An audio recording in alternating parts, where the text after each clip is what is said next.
To, čo ti teraz poviem, si už veľakrát počul, ale nikdy si to neurobil. Tu je 12 vecí, ktoré ti zmenia život. Mikronávyky, pomocou ktorých sa staneš bohatý a úspešný. Ak sa tak stane, tak dúfam, že ma zoberieš na pivo. Poďme na to.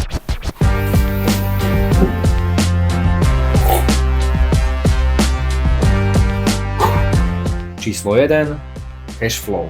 Dostaneš pod kontrolu svoje príjmy a výdaje. Nastavíš si jednoduchý systém toku vlastných peňazí cez automatické príkazy, kontrolu fixných nákladov a mini príjmy. Začneš budovať pevnú finančnú rezervu a stabilitu. Musíme si nastaviť jednoduchý systém toku vlastných peňazí. Čo nemusíme platiť, neplaťme zbytočne. Každá zrušená zbytočná platba za služby, ktoré nepotrebuješ, napríklad Netflix a podobne, je tvoj mini príjem, ktorý môžeš využiť na investovanie, ktoré ti zabezpečí oveľa silnejšiu budúcnosť. Príklad. Zistíš, že platíš 5 eur za aplikáciu, ktorú si už nepoužil 8 mesiacov. Zrušenie 5 eur do rezervy. Nastav si trvalý príkaz hneď po výplate, ktorý odvedie čas peňazí na sporiaci účet. Číslo 2.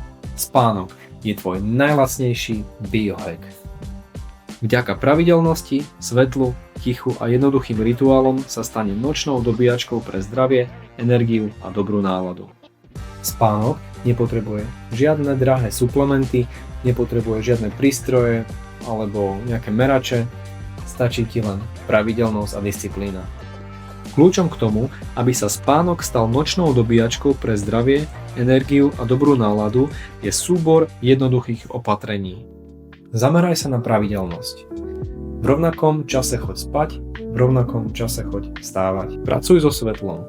Ráno je denné svetlo a večer obmedz obrazovky. A hlavne ticho v spálni. Príklad. Odlož mobil hodinu pred spaním a vymeň ho za knihu alebo jednoduchý stretching.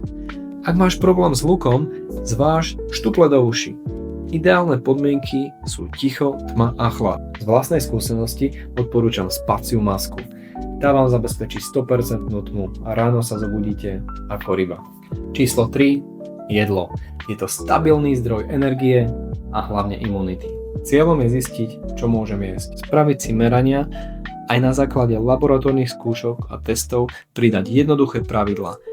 Kedy jesť, v akom poradí, koľko vody, aké potraviny a vďaka tomu si vytvoriť 4 až 6 návykov pre stabilnú energiu a zdravý mikrobióm. A ten je dôležitý pre imunitu. Jedlo je vlastne palivo. A nejedná sa o to nastaviť si nejaké brutálne, drastické diety, ktoré mi ovplyvňa život, že nebudem môcť ísť ani von, sa ísť nájsť ako človek, ale je to o to nájsť si jednoduchý plán svojho stravovania a vedieť, čo mi pomáha a čo mi škodí. Odporúčanie je nastaviť si 4 až 6 jasných pravidiel, podľa ktorých sa stravujeme, aby sme si vybudovali dlhodobý a zdravý mikrobióm, ktorý je základ našej imunity. Príklad. Pred každým obedom zješ malú misku zeleninového šalátu. Vďaka tomu nebude tvoja energia po jedle až tak veľmi kolísať, nebudeš mať tzv. Glukózový pík. Sám som zaviedol to, že si pred hlavným jedlom dávam misku šalátu, kde vlastne efekt je taký, že nemám ten tzv. Glukózový pík, a neprichádza mi potom tzv. Šnicelkóma, že odpadávam po jedle a potrebujem si pospať. Jednoduchý lifehack. Číslo 4. Pohyb. Ten si nastavíme tak, aby nám dobíjal energiu. Kroky, dýchanie, mobilita a jednoduché cviky, ktoré sa stanú súčasťou dňa a prinesú rovnováhu v tele aj v duši. Každý asi vie, čo mu pomáha a čo mu škodí.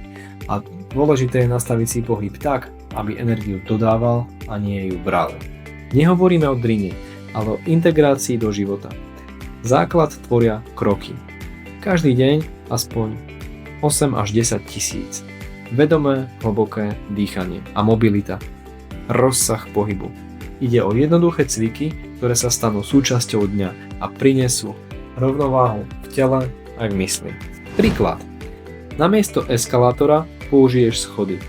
Každú hodinu pri sedavej práci vstaň a sprav aspoň 10 drepov. Zakrúž chrbátom a sprav si stretching. To okamžite prekrví hlavu a uvoľní napätie. Ak sa vám to páčilo, prosím, dajte koment.